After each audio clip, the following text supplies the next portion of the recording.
A crash on the highway between two cars can be a terrible scenario for a victim. But we have a lot of folks who come to us who are victims of what we call commercial truck crashes. In other words, it involves an 18-wheeler or some large commercial motor vehicle.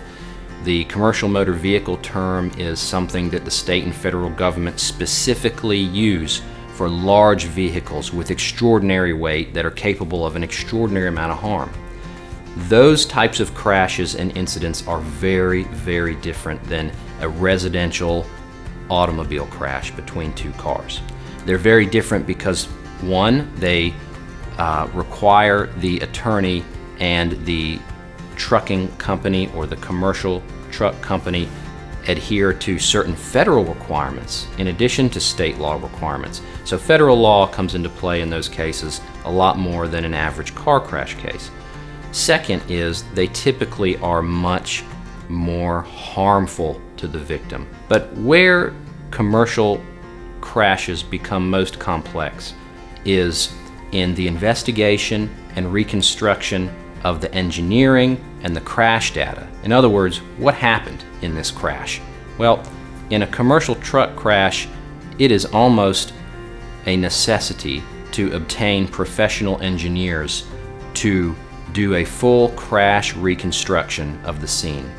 It is almost a necessity to get experts to download the computer data, for example, from the engine of the 18-wheeler that shows all kinds of helpful information in determining the vehicle speeds, how far the vehicle went that day, the stopping distance, and other important crash data that is used in reconstructing what happened.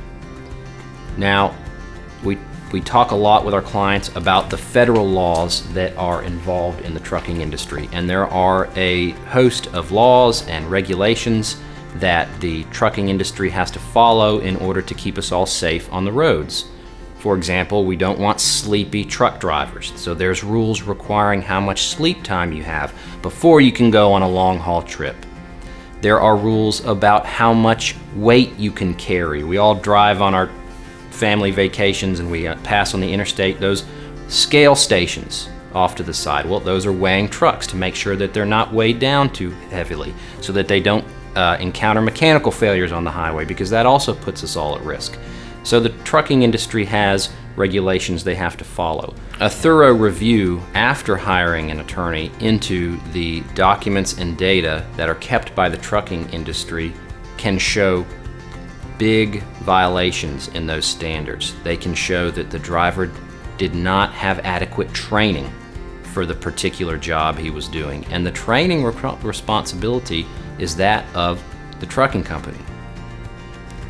The documents can show that the driver did not have adequate sleep time. In other words, he was operating on very little sleep and fell asleep at the wheel. That is a very common occurrence because the trucking company does not enforce the sleep time requirements for its drivers.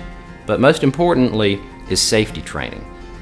Trucking companies have a duty to safely train their professional commercial drivers to keep us all safe on the roads.